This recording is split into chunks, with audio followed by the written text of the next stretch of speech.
అదే RTV app వార్తల్ని క్షణాల్లో చదివే అవకాశం ఉంటుంది. ఒక న్యూస్ పేపర్, ఒక టెలివిజన్ ఛానల్ మీ చేతుల్లో ఎప్పుడూ ఉంటాయి. ప్రస్తుతం మనం రామగుండం మెడికల్ కాలేజ్ వద్ద ఉన్నాం. రామగుండం మెడికల్ కాలేజ్ వద్ద ర్యాగింగ్ భూతం కబలిస్తుంది. 2 రోజుల క్రితం అంటే మొన్న నైట్లో జరిగిన అఖిల్కి జరిగిన అవమానం ఏదైతే ఉందో కన్నీళ్లు పెట్టే విధంగా కనబడుతుంది. అఖిల్ తనే స్వయంగా మెసేజ్ టైప్ చేసి, నేను మీ అఖిల్ని, నాకు సీనియర్ 5గురు కలిసి గుండు గీయించారు, గుండు గీయించడం వల్ల నేను అవమానంగా భావిస్తున్నానని చెబుతున్నారు. అసలు అఖిల్కి ఏం జరిగింది, అఖిల్ ఏమంటున్నాడు, ప్రస్తుతానికి అఖిల్ ఎక్కడున్నాడు, ఇదంతా కూడా ప్రశ్నార్థంగా మారిన పరిస్థితి. అయితే మేమందరం కలిసిపోయామని అటు మెడికల్ చెబుతున్న పరిస్థితి కనబడుతుంది. మనం రామగుండం వద్దనే ఉన్నాం. రామగుండం బోర్డు వద్ద నుండి నేరుగా పూర్తిగా లోపలికి వెళ్ళే ప్రయత్నం చేస్తున్నాం. మెడికల్ కాలేజ్ వద్ద నేరుగా లోపలికి వెళ్ళే ప్రయత్నం అయితే చేస్తున్నాం. లోపలికి వెళ్ళడానికి కొంత నిరాకరిస్తున్నారు. అప్పటికే వైస్ ప్రిన్సిపల్ నరేందర్తో మాట్లాడించే ప్రయత్నం చేశాం. వైస్ ప్రిన్సిపల్ నరేందర్ సశమీరా లైన్లకు రావట్లేదు, ఫోన్ కూడా పనిచేయట్లేదు. వెళ్తే సెక్యూరిటీ అడ్డుకుంటున్న పరిస్థితి మనకు కనబడుతుంది. అయితే ముందుకు వెళ్ళే మనం ప్రయత్నం చేస్తున్నాం. ఏంది సోదర, ఏం జరిగింది, ఎందుకు ఇంత రప్చర్ అవుతుంది, ఏంది ఒకసారి తెలుసుకున్నామని. అసలు ఏం లేదు అంకుల్. శ్రీనివాస్ బాబాయ్ నా పేరన్నా నాకు తెలిసిన వాళ్ళు అన్నారు. అయితే శ్రీనివాసుల బాబాయ్ జూనియర్. అయితే మీకు ఇప్పుడు ఏంది దీంట్లో మావాడు కూడా ఉన్నాడా, ఏంది పరిస్థితి అని తెలుసుకుందామని. అది ఎవరు మీవాడా ఏమో నాకు తెలియదు. నేనే అనలేదు ఫస్ట్, నా పేరు ఉత్తగా వచ్చింది, రేపు అదే మాట్లాడాలి. అవునా, నేనే అనలేదు. మరి ఎందుకు నీ పేరే ఎక్కువ చెప్తున్నారు?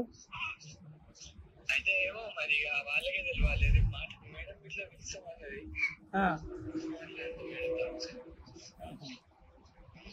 నీకేం సంబంధం లేదు, ఈ ర్యాగింగ్లో నువ్వు లేవు.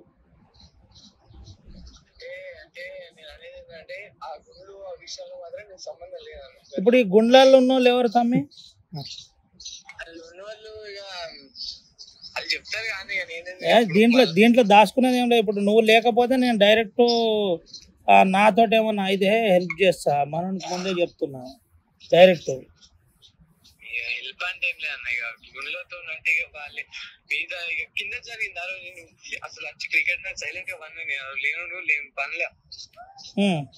అది విషయం. అసలు మనం ఇన్వాల్వ్ కావాలి అంటే ఇంకెంతమంది ఇంత వేరే వాళ్ళు ఎవరైనా అయినా అంటే తెలియదు నాకు, కానీ పేరు మీదకి వచ్చింది మాత్రం అజయ్, నేను ఇంకా రాజు, సంగీత అట్లా పేరు మీదకి వచ్చినాం. ఇప్పుడు దీంట్లో ప్రధాన సూత్రధారి సంగీతనటగా. ఏమో అన్న, కింద ఏం జరిగిందో మనకు తెలియదు ఫస్ట్ పాయింట్. ఇప్పుడు సంగీత్ తోటి నువ్వు లేకుంటేవా? లేదన్న, ఆ రోజు నేను అసలు కిందికి రాను, అసలు ఫస్ట్ ఫ్లోర్ కే రాలేదు. సెకండ్ ఫ్లోర్ అన్న, నేను సెకండ్ ఫ్లోర్ లో ఉండే ఆ రోజు. అట్లా మరి ఆ రోజు క్రికెట్ బాగా ఆడిండే, అట్లా అట్టే పన్ను నేను ఆ రోజు. మొత్తం తెల్లారినాకనే నాకు ఇది అంతా తెలిసింది, ఇంత ఏసీ ఇట్లా ఏసీ. ఇప్పుడు ఈ చేసిన వాళ్ళ దాంట్లో ప్రధానమైన వాళ్ళు ఎవరెవరు నాన్న? ప్రధానం అంటే మనకు తెలియదు అన్న, ఖచ్చితంగా నేను చెప్పలేను, నేను చూడలే, చెప్తే కరెక్ట్ ఉండదు. ఇప్పుడు ప్రచారం అయితే ఉంటది కదా, వీళ్ళకే తెలియాలి, మీ దాంట్లోనే నడుస్తుంది కదా. పేర్లు అయితే ఇలా అన్న, ఇప్పుడు ఏంది మరి కాంప్రమైజ్ అయ్యింది ఆయన ఎట్లా? ఎవరన్నా ఇప్పుడు ఎవరైతే మీరు గుండు గీసిన వ్యక్తి ఉన్నారో అంటే పేరెంట్స్ అయితే కాంప్రమైజ్. నిన్న ఏమన్నారంటే పేరెంట్స్ నిన్న మాట్లాడిపించారు మమ్మల్ని. నిన్న ఏమన్నారంటే ఇంకోసారి ప్రాబ్లం రాకుండా సరిపోద్ది అన్నాడు. ఓకే, ఇంకోసారి మీతోని మా అబ్బాయికి ఏ ప్రాబ్లం లేదని మీరు రాసి సైన్ చేయండి బాబు సరిపోద్ది అని చెప్పింది, వెళ్ళిపోయింది వాళ్ళు. అంతే అన్న, జరిగిందైతే అది నిన్న జరిగిందైతే. సరే సరే, ఓకే. ఇప్పుడు ఇంటి దగ్గర ఉన్నావా? ఇంటికన్నా కలవచ్చా నేను ఇంటికి వచ్చి? కలిసేది కష్టం అన్న. సరే సరేలే, ఓకే ఓకే, థ్యాంక్ యూ. పూర్తిగా అధికారులతో కూడా మాట్లాడే ప్రయత్నం చేశాం. ఇటు మెడికల్ అందరూ కూడా మేము మాట్లాడుకున్నామని చెబుతున్న పరిస్థితి, కానీ ర్యాగింగ్ భూతం ఇంకా కబలిస్తూనే ఉంది. ఇటు అఖిల్తో పాటు అజయ్తో పాటు ఇంకో 5గురు ఉన్నారని చెబుతున్నారు. అసలు ఈ కాలేజీలో ఏం జరిగిందో ఒకసారి పూర్తిగా అక్కడికి వెళ్ళి తెలుసుకునే ప్రయత్నం చేద్దాం. ఎందుకు వచ్చారు అని నేరుగా ప్రశ్నిస్తున్నారు. రావడానికి గల కారణాలు ఏంది అంటున్నారు. నేరుగా మనము మెయిన్ బ్లాక్ వైస్ ప్రిన్సిపాల్ నరేందర్తో మాట్లాడే ప్రయత్నం చేస్తున్నాం. కాలేజ్ లోపలికి పోతున్నాం. కాలేజీకి లోపలికి పోతున్న తరుణంలో ఎవరు అడ్డుకుంటున్నారు, ఏమంటున్నారు, ఏమనే ప్రయత్నం చేస్తున్నారు అన్నది ఒకసారి చూపెడదాం. ర్యాగింగ్ భూతం ఇంకా కబలిస్తూనే ఉంది. మళ్ళీ చెబుతున్నాను, ర్యాగింగ్ భూతం ఇంకా కబలిస్తూనే ఉంది. ర్యాగింగ్ ద్వారా చాలామంది ప్రాణాలు కోల్పోయారు. అక్కడ కాకతీయ మెడికల్ కాలేజీలో ప్రీతి, అంతకుముందు ఉస్మానియా గాంధీ లాంటి ఎన్నో ఘటనలు ఇంకా కళ్ళ ముందు కనబడుతూనే ఉన్నాయి.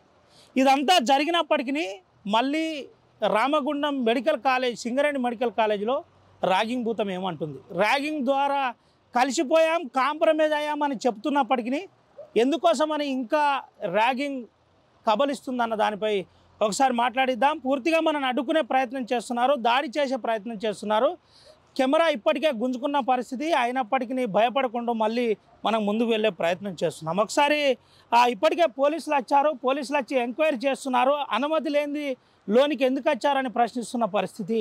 అయితే ఆ వాస్తవాలు తెలపడానికి మనం ఒక చిన్న ప్రయత్నం చేస్తున్నాం. వాస్తవాలు తెలిసే తరుణంలో కొన్ని పూర్తిగా ప్రజాహితం చేసే తరుణంలో ర్యాగింగ్ భూతాన్ని కాలదోయాలనే ప్రయత్నంలో ఆర్టీవీ కృషి చేస్తుంది. ఆర్టీవీ పూర్తిగా ర్యాగింగ్ లేని రాజ్యం ఉండాలి, ర్యాగింగ్ లేని కాలేజీలు కనబడాలని ప్రయత్నం చేస్తున్నాం. ఒకసారి అధికారులతో కూడా మాట్లాడే ప్రయత్నం మనం చేస్తున్నాం. కాలేజీ మెయిన్ బ్లాక్ దగ్గరికి పోతున్నాం. మెయిన్ బ్లాక్ దగ్గర పోయే తరుణంలో ముఖ్యంగా ఇటు అడ్డుకునే ప్రయత్నం జరుగుతుంది. ఎవరిని కూడా ఎందుకు వచ్చారని చెబుతున్న ప్రయత్నం మనకు కనబడుతుంది. అయితే ఒకసారి పూర్తిగా వారితో మాట్లాడిద్దాం. మాట్లాడిన అనంతరం అంటే ఇప్పటికే కాలేజీలో అందరు ఉన్నప్పటికీ ఎవరు లేరు అని చెబుతున్న పరిస్థితి కనబడుతుంది. ఇప్పటికే సీరియస్గా కమిషనర్ శ్రీనివాస్ కూడా స్పందించారు. కమిషనర్ శ్రీనివాస్ స్పందిస్తూ క్లియర్గా ఒక విషయం చెప్పారు. ఎట్టి పరిస్థితుల్లో ర్యాగింగ్ను మేము ఉపేక్షించాం. ర్యాగింగ్ విషయంలో చాలా సీరియస్ యాక్షన్ ఉండబోతుంది. ఏ స్టూడెంట్స్ కూడా తమ జాగ్రత్తలో ఉండాలని చెబుతున్న పరిస్థితి కనబడుతుంది. స్టూడెంట్స్ ముఖ్యంగా ర్యాగింగ్ ఎట్టి పరిస్థితుల్లో చేయొద్దని చెబుతున్న పరిస్థితి కనబడుతుంది. ఏంటి బ్రదర్, ఎందుకు అంటే కనీసం అధికారులతో కలవనియట్లేదు, మాట్లాడనియట్లేదు, దొబ్బేస్తున్నారు? ఎందుకోసం అని ఎందుకు అన్న చెప్పండి. ఎందుకోసం తోసేస్తున్నారు? ఎందుకోసం వాస్తవాన్ని కట్టుకునే ప్రయత్నం చేస్తున్నారు? ఇక్కడ వరకు కొంచెం మీడియా రావద్దు. ఎందుకు రావద్దు అంటే మేమేమన్నా అసాంఘిక కార్యకలాపాలకు పాల్పడుతున్నామా, లేకపోతే మాట్లాడడానికి ఇబ్బందా, భావ ప్రకటన స్వేచ్ఛ కూడా లేదా? ఎందుకు రావద్దు చెప్పండి. ఎందుకు రావద్దు సార్ ఉంటే మీరు మాట్లాడుతున్నారు. ఎందుకు రావద్దు, ఎందుకు మాట్లాడద్దు చెప్పండి. మీరే అంటున్నారు. అటు స్టూడెంట్స్ను కూడా మోటివేట్ చేసిన పరిస్థితి. ఎవరు కూడా కదలద్దు, ఎవరు కూడా మాట్లాడద్దు, మాట్లాడితే వెంటనే అది ఏదో నేరం జరిగినట్టు ఎందుకు ఇది చేస్తున్నారు? మాకేం తెలియదండి. ఎందుకు పోవద్దని ఇక్కడ నేరుగా చెప్పే ప్రయత్నం. ఆఫీస్ స్టాఫ్ లోపలికి పోయేటప్పుడు సార్ పర్మిషన్ తీసుకొని లోపలికి పంపిస్తాము. ఆఫీస్ స్టాఫ్ ఎవరు లేరు ఇప్పుడు. ఒకసారి మీ సార్ నంబర్ చెప్పండి, మీ సార్తో మాట్లాడతాను నేరుగా. సార్ నంబర్ మాకు ఇయ్యరండి. ఒకసారి వైస్ ప్రిన్సిపాల్ గారి తోటి మాట్లాడే ప్రయత్నం చేద్దాం. వైస్ ప్రిన్సిపాల్ ఏమంటున్నాడు, వైస్ ప్రిన్సిపాల్ ఎందుకు కలవడానికి ఇబ్బంది పడుతున్నాడు, వైస్ ప్రిన్సిపాల్ ఎందుకు కలవడానికి ఇబ్బంది పడుతున్నాడు, వైస్ ప్రిన్సిపాల్ ఎందుకు మాట్లాడడానికి ఇబ్బంది పడుతున్నాడు, వైస్ ప్రిన్సిపాల్ మాట్లాడకపోవడానికి గల కారణం ఏంది ఒకసారి తెలుసుకోబోతున్నాం. ముఖ్యంగా వైస్ ప్రిన్సిపాల్ నరేందర్తో మాట్లాడిద్దాం. నరేందర్ ఇప్పటికే మీడియాని లోనికి రానియద్దు, మీడియా ఎట్టి పరిస్థితుల్లో మీడియాతో మాట్లాడకుండా జాగ్రత్త పడాలి అని సెక్యూరిటీతో పూర్తిగా ఇటు ఇన్స్ట్రక్షన్ ఇచ్చిన పరిస్థితి. ఇటు సెక్యూరిటీ కూడా అదేవిధంగా మేము 11,000 జీతానికి కడుపు చేతిలో పట్టుకొని మేము పనిచేస్తున్నాం, మా ఉద్యోగాలు తీసేస్తున్నారు, ఇప్పటికే ఒకరిని తీసేశారని చెబుతున్న పరిస్థితి కనబడుతుంది. అయితే ఒకసారి నరేందర్తో మాట్లాడించే ప్రయత్నం చేస్తున్నాం. నరేందర్ ఎందుకోసం అందుబాటులో లేరు, అసలు ఏంది పరిస్థితి తెలుసుకునే ప్రయత్నం చేస్తున్నాం. మీరు కాల్ చేస్తున్న వ్యక్తి జవాబు ఇవ్వడం లేదు, దయచేసి తర్వాత ప్రయత్నించండి. ఇది పరిస్థితి. ప్రధానంగా నరేందర్ మాట్లాడడానికి, ప్రిన్సిపల్ నరేందర్ సార్ మాట్లాడడానికి ఒక రకంగా ఇబ్బంది పడుతున్నారని, వైస్ ప్రిన్సిపల్ నరేందర్ మాట్లాడడానికి ఇబ్బంది పడుతున్నారని ఇటు చెబుతున్నారు. ఈ మీడియాతో మాట్లాడకుండా, మీడియాతో ఇంటరాక్ట్ కాకుండా విశ్వ ప్రయత్నాలు చేస్తున్న పరిస్థితి కనబడుతుంది. అయితే ర్యాగింగ్ ఇంకా కబలిస్తుంది. ర్యాగింగ్ భూతం రామగుండానికి కూడా అంటుకుంది. రామగుండం మెడికల్ కాలేజీలో అఖిల్కు నేరుగా 3 రోజుల క్రితం ర్యాగింగ్ కబలించింది. ప్రధానంగా గుండు తీశారు. అది నిజమే అని ఆర్టీవీ దగ్గర ఎక్స్క్లూజివ్గా ఆడియో ఉంది. అసలు ఆ రోజు ఏం జరిగింది, ఆర్టీవీ దగ్గర కొన్ని ఎక్స్క్లూజివ్ ఆడియోస్ తోటి మాట్లాడించే ప్రయత్నం మనం చేస్తున్నాం. అటు స్టూడెంట్స్ కూడా అందరు రియాక్ట్ అవుతున్నారు. మేమందరం ఒకటైపోయాం, సీనియర్లు జూనియర్లను ర్యాగింగ్ చేయడం కామనే అని చెబుతున్న పరిస్థితి కనబడుతుంది. అయితే మనము వైస్ ప్రిన్సిపాల్ తోటి మాట్లాడించే ప్రయత్నం చేస్తే వైస్ ప్రిన్సిపాల్ అందుబాటులోకి రావట్లేదు. అయితే ఇదే కాలేజ్ మనం మళ్ళీ చూపెడుతున్నాం, మెడికల్ కాలేజ్ మెయిన్ ఆవరణంలో ఉన్నాం. లోపల క్లాసెస్ జరుగుతాయి. లోపల క్లాసెస్ జరిగే ఆవరణంలోనే మనం ఉన్నాం. ఏదన్నా అంటే మా ఉద్యోగాలు తీసేస్తారు, మమ్మల్ని చూడాలి, మాకు సహకరించాలని సెక్యూరిటీ వాళ్ళు కూడా చెబుతున్న పరిస్థితి. అయితే సెక్యూరిటీ వాళ్ళకి ఇచ్చే అంత ఇన్స్ట్రక్షన్స్ స్టూడెంట్స్కు పూర్తి స్థాయిలో ఇవ్వట్లేదని చెబుతున్న పరిస్థితి కనబడుతుంది. ఇటు పూర్తిగా 5గురు కలిసి సీనియర్లు జూనియర్ని ర్యాగింగ్ చేసిన పరిస్థితి. పేరు కూడా గోప్యంగా ఉంచాలి, కానీ మనం చెబుతున్నాం వాస్తవంగా ఈ ర్యాగింగ్ ఇక్కడితో ఆగాలి. ఇటు కమిషనర్ కూడా చాలా క్లియర్గా చెబుతున్నారు, ఎట్టి పరిస్థితుల్లో మేము ఉపేక్షించబోము, ర్యాగింగ్ అనేది చాలా భయానకమైంది, దాన్ని ర్యాగింగ్ భూతాన్ని తుదిలోనే తుంచేయాలని చెబుతున్న పరిస్థితి. రేపు 9:30 తర్వాత సార్ లేనప్పుడు ఎవరితో మాట్లాడారు, స్టూడెంట్స్ అందరూ వెళ్ళిపోతున్నారు, క్లాసులు అయిపోతుంది, వాళ్ళ పీరియడ్ అయిపోయినాక సార్ 3:30, 4కి 4:30కి వెళ్ళిపోతుంటారు. లేరన్నా ఉంటుంది, ఎందుకు పంపి ఇప్పుడు లాస్ట్ ప్రొఫెసర్స్ వాళ్ళిద్దరు వెళ్ళిపోతుంది. ర్యాగింగ్ ఇష్యూ నడుస్తున్నట, ర్యాగింగ్ ఇష్యూ మాకేం తెలియదు అండి. అదేమైనా ఉంటే బయట క్యాంపస్ బయట మాట్లాడండి, లోపల ఏం లేదు. ర్యాగింగ్ కొడతారా? ఎవరు కొడుతాం? మేము ఎందుకు కొడతామండి? లోపలికి అసలు మిమ్మల్ని అక్కడ గేట్ కాంచెలు లోపలికి రానియద్దు, మరి ఎవరినో లోపలికి రానియకమని చెప్పిండు. అది పోలీస్ కేసు అయింది, ఇక్కడ దాకా ఎవరు రావద్దు, పోలీసు వాళ్ళు చూసుకుంటా అని చెప్పాను. కేసు అయింది, కేసు కాలేదు.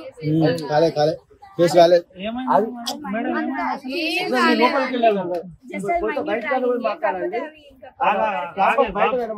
సరే అన్న, ఇక్కడ ఏం మాట్లాడలేదు, బయటకి వెళ్ళాక మాట్లాడాలి. క్యాంపస్ బయటకు వస్తారు, అప్పుడు మాట్లాడాలి. క్యాంపస్ బయట ఇక్కడ గేట్ కాడికి మీకు వచ్చి వాళ్ళు మాట్లాడతాను చెప్పారు మా సార్. క్యాంపస్ బయట అక్కడ ఉండాలి, అక్కడ మాట్లాడాలి. వాళ్ళు వస్తారు కదా, ఇక్కడ అక్కడ మాట్లాడాలి. ఇక్కడ ఏం లేదు, ఇక్కడ మాట్లాడాలి సార్. ఇక్కడ దాకా ఎవరు రానియకమని చెప్పారు. మా డ్యూటీ మేము చేసుకుంటాము. బయట మీరు దాని మీద మీరు ఏమన్నా మాట్లాడుకున్నారు స్టూడెంట్స్ తోటి, మాకు సంబంధం లేదు.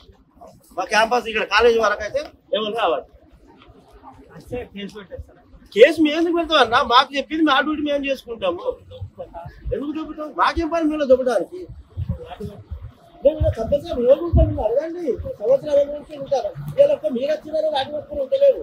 సంవత్సరాలు కనీసానికి సైట్ కూడా మీరు బయట పర్మిషన్ తీసుకొని మాట్లాడుకుంటారు. మీ ఒకరికి రాని వరకు ఉంటుంది కాదు, అక్కడ ఉండదు. ఏదే ఖచ్చితంగా మాట్లాడాను స్టూడెంట్స్. ఇక్కడ కాలేజీ ఇక్కడ ఎంట్రన్స్ కాడ ఎవరితో మాట్లాడతారు మా సార్. ఇక్కడ ఎవరితో లేదు. మీరు మాట్లాడాలనుకుంటే వీళ్ళు హాస్టల్ ఉంటుంది, కొద్దిగా బస్సు వస్తుంది, హాస్టల్కి వెళ్తారు, అక్కడ పోయి ఆడ మాట్లాడారు. అక్కడ మీరు వాళ్ళ దగ్గర ఏ డీటెయిల్ తీసుకున్నా మాకు సంబంధం లేదు. ఎందుకంటే కాలేజీ కాడికి మాత్రం ఎవరు రావద్దని చెప్పి మీరు ఎట్లా అనుకోండి, నా డ్యూటీ నేను చేసుకుంటాను, నువ్వు ఎట్లా మాట్లాడు. లేదంటే మీ ఏడి గారన్నా చెప్తున్నారు, అంతే కదా? అవునా కదా? ఇదే రెండు మూడు విషయాలు. ప్రధాన విషయం ఏంటి, పోలీస్ కేసు పోలీసులు టీపుకి చనిపోతాను. ఈ విషయంలో ఇవ్వలేవు వచ్చినా మాట్లాడకుండా ఇవ్వలు రానియకుండా అని చెప్పింది. ఇది మా బాధ. ఎందుకంటే ఇప్పుడు ఇవ్వాలని ఇక్కడ లేదని చెప్పింది. యంత్రాంగం అంతా ఇప్పటికే పోలీస్ యంత్రాంగం కదిలి కౌన్సిలింగ్ చేస్తున్న పరిస్థితి కనబడుతుంది. అసలు ఏం జరిగింది ఆ రోజు, ప్రస్తుతం రామగుండం మెడికల్ కాలేజీలో పరిస్థితి ఏంది? మనతో పాటు నాయకులు ఉన్నారు, విద్యార్థి నాయకులు ఉన్నారు. ఒకసారి వాళ్ళతో కూడా మాట్లాడిద్దాం. అసలు మెడికల్ కాలేజ్ పరిస్థితి ఏందో తెలుసుకునే ప్రయత్నం చేద్దాం. అన్న, ఏం జరుగుతుంది మెడికల్ కాలేజీలో? ఏంది పరిస్థితి? మన కోల్బెల్ట్ గుండు కొట్టించిన పరిస్థితి, గోదావరి కానీ కోల్బెల్ట్ ప్రాంతంలో అసలు మెడికల్ కళాశాల రావాలని ఎంతో పెద్ద పోరాటాలు పెద్ద ఎత్తున చేసి సాధించుకుండడం శుభపరిణామం అయినప్పటికీ మరి ఒక 2 రోజుల కింద నుంచి చూస్తూ ఉంటే మెడికల్ కళాశాలలో విద్యార్థులు జూనియర్స్పై సీనియర్లు మరి గుండు కొట్టించడం, ఈ మీసాలు గీయడం, ఇది వికృత చేష్టల వల్ల విద్యార్థులు కానీ ఈ ప్రాంత ప్రజలు కానీ తల్లిదండ్రులు చాలా బాధతో ఆవేదనతో ఉన్నారని ఈ సందర్భంగా తెలియజేస్తూ ఉన్నాం. ఒక మెడికల్ కళాశాల అంటే ఎన్నో కష్ట నష్టాలు ఓర్చి తల్లిదండ్రులు చదివించి అప్పులు చేసి ఎన్నో ఆశయాలతో మరి కళాశాలలో జాయిన్ అయితే సీనియర్లు మరి ర్యాగింగ్ అనే ఒక పెనుభూతంతో విద్యార్థులను అనేక రకాలుగా ఇబ్బందులు పెట్టడం నిజంగా బాధాకరం. మరి గతంలోనే ఉమ్మడి రాష్ట్రంలోనే మనం పెద్ద ఎత్తున చూడడం జరిగింది. ర్యాగింగ్ ఈవిటీజింగ్లను నిర్మూలించాలని పెద్ద పోరాటాలు చేసి ర్యాగింగ్ను నిర్మూలించే దిశగా అనేకమైనటువంటి చట్టాలు తీసుకురావడం జరిగింది. ప్రొహిబిషన్ ఆఫ్ ర్యాగింగ్ యాక్ట్ 2011, అదేవిధంగా 97, 99 దీనికి ఒక ప్రత్యేకమైనటువంటి సెంట్రల్ కమిటీ కూడా రాఘవన్ కమిటీ కూడా ఏర్పాటు చేయడం జరిగింది. ఆ రాఘవన్ కమిటీలో కూడా ర్యాగింగ్లో అనేకమైనటువంటి చట్టాలను తీసుకొస్తేనే పూర్తిగా నిర్మూలన చేయొచ్చనే చర్చ కూడా జరిగినప్పటికీ మనం చూస్తూ ఉన్నాం రోజు టీవీల్లో, మీడియాల్లో, పత్రికల్లో ఎక్కడో ఒక కాడ ర్యాగింగ్ పెనుభూతం పూర్తిగా బయటికి వచ్చి మరి నిర్మూలన అయిందని చూస్తే ఈరోజు గోదావరికని SIMS Singareni institute of medical science medical కళాశాలలో ర్యాగింగ్ పేరుతో మరి ఇక్కడ పురుడు పోసుకుందా అని ఈ సందర్భంగా మేము ప్రశ్నిస్తూ ఉన్నాం. ముఖ్యంగా పిల్లలు చదువుకుంటున్నటువంటి విద్యార్థుల బాగోగులు చూసుకోవాల్సిన బాధ్యత మెడికల్ కళాశాల ప్రిన్సిపల్ పైన ఉంది. మరి ప్రిన్సిపల్ గారు ఏ రోజు కూడా కళాశాల విద్యార్థులతోటి మరి కలిసి ఉండదు, అసలు కళాశాలకే రాదు, పట్టించుకోదు. సంబంధం లేని ప్రభుత్వ ఏరియా ఆసుపత్రి మెడికల్ కళాశాలకు అనుబంధంగా ఉన్నటువంటి ఆసుపత్రుల్లో ఉండడం వల్లనే ఇలాంటి చర్యలు జరుగుతూ ఉన్నాయి.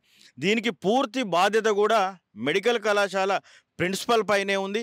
ఆవిడను ఇక్కడి నుంచి బదిలీ చేస్తేనే మరి కళాశాల ఒక దారిలోకి వస్తుందని ఈ సందర్భంగా తెలియజేస్తా ఉన్నాను. ప్రధానంగా ఒక విషయం చెప్పండి అన్న, ఎప్పుడన్నా ఈ మెడికల్ కాలేజీలో ఇటువంటి పరిస్థితి ఉండేనా? ఈ ర్యాగింగ్ అనేది నిన్ననే స్టార్ట్ అయింది. అసలు కళాశాల వచ్చిన సంతోషంతో ఉన్నారు, ఇతర ప్రాంతాల నుంచి పిల్లలు వచ్చిండ్రు, చదువుకుంటుండ్రు. ర్యాగింగ్ అనేది మాత్రం మరి కళాశాల ప్రారంభం అయినప్పటి నుంచి ఏదీ లేదు. మరి ఇప్పుడే ఇది జరగడం మాత్రం నిజంగా బాధాకరం. బంగారు భవిష్యత్తు ఉన్నటువంటి విద్యార్థులు ఇలాంటివి పూనుకొని మరి వారి జీవితాన్ని అంధకారంలోకి పోకుండా చూసుకోవాల్సిన బాధ్యత కూడా విద్యార్థుల పైన ఉంది. ఈరోజు వెళ్ళి చూస్తే కళాశాలలో ఎవరు లేరు, వైస్ ప్రిన్సిపల్ కానీ డిఎం కానీ ఎవరు కనబడింది. ఇప్పుడు 2 రోజుల నుంచి మనకు మీడియా పరంగా పత్రికా పరంగా మరి పెద్ద ఎత్తున ప్రచారం జరుగుతూ ఉంది. గోదావరికని మెడికల్ కళాశాలలో ర్యాగింగ్ అని. ఇప్పటి వరకు కూడా ప్రిన్సిపల్ గారు అంటే నీకు బాధ్యత లేదా అని మేము ఈ సందర్భంగా ప్రశ్నిస్తూ ఉన్నాం ప్రిన్సిపల్ గారిని. ఇప్పటి వరకు రాష్ట్రం మొత్తం సంచలనంగా మారినటువంటి అటు అసెంబ్లీలో కానివ్వండి, అటు అసెంబ్లీ కౌన్సిల్కి సంబంధించినటువంటి గౌరవనీయులు మాజీ ముఖ్యమంత్రి కవిత గారు కూడా మరి దీన్ని లేవనెత్తడం జరిగింది. అయినప్పటికీ కూడా ఇక్కడున్నటువంటి మెడికల్ కళాశాల ప్రిన్సిపల్ గారికి మరి ఏమాత్రం కూడా ఆమె స్పందించకపోవడం నిజంగా బాధాకరం. అసలు ఏంటి అంటే మీకు ప్రస్తుతం ఏం చెప్పబోతున్నారు ఒక విద్యార్థి నాయకునిగా, ఒక నాయకునిగా ఈ మెడికల్ కాలేజ్ ర్యాగింగ్ గురించి మీద మీ అభిప్రాయం ఏంది? మీరు ఏం చెప్పబోతున్నారు? మీ సందేశం ఏంటి? మెడికల్ కళాశాలలో చేరినటువంటి విద్యార్థులు మీరు అనుకున్న కలలను నిజం చేసుకోవాలి. మీ తల్లిదండ్రులు మీ మీద పెట్టినటువంటి నమ్మకాన్ని నిలబెట్టుకోవాలి తప్ప ఇలాంటి ర్యాగింగ్ పేరుతోటి వికృత చేష్టలకు పాల్పడి మీ జీవితాన్ని నాశనం చేసుకోవద్దు. ఇలాంటివి పునరావృతం కావద్దు. కొంతమంది ఇప్పుడు కేవలం వెంట్రుకలు, గుండు, మీసాలు తీసిరు, కానీ కొన్ని సందర్భాల్లో ఆ విద్యార్థులు ఏదైనా ప్రాణ నష్టం జరిగితే దానికి బాధ్యత ఎవరు అని ఈ సందర్భంగా మేము ప్రిన్సిపల్ గారిని ప్రశ్నిస్తూ ఉన్నాం. ఇలాంటి పునరావృతం కావద్దు.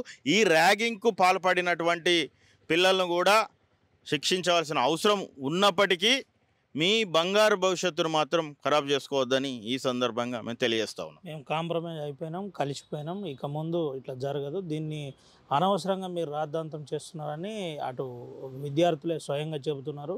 ఇది మీడియాలో రావద్దని కూడా చెబుతున్న పరిస్థితి. ఎట్లా చూడొచ్చు అసలు? వాస్తవానికి మరి వాళ్ళు కాంప్రమైజ్ అయినరు అన్న విషయం కూడా మరి మా దృష్టికి రాలేదు. ఈరోజు పత్రికలలో మీడియాలో కూడా చూడడం జరిగింది. ఇప్పటికి కూడా అన్నిట్లో ట్రోల్ అవుతూ ఉన్నది. అందుకే ఇలాంటి ర్యాగింగ్ అనేది పాల్పడవద్దనే ఈ సందర్భంగా తెలియజేస్తూ ఉన్నాం తప్ప మరి వాళ్ళ భవిష్యత్తునే వారు అంధకారంలోకి నెట్టుకునే పరిస్థితి ఉంటుందని ఈ సందర్భంగా తెలియజేస్తూ ఉన్నాం.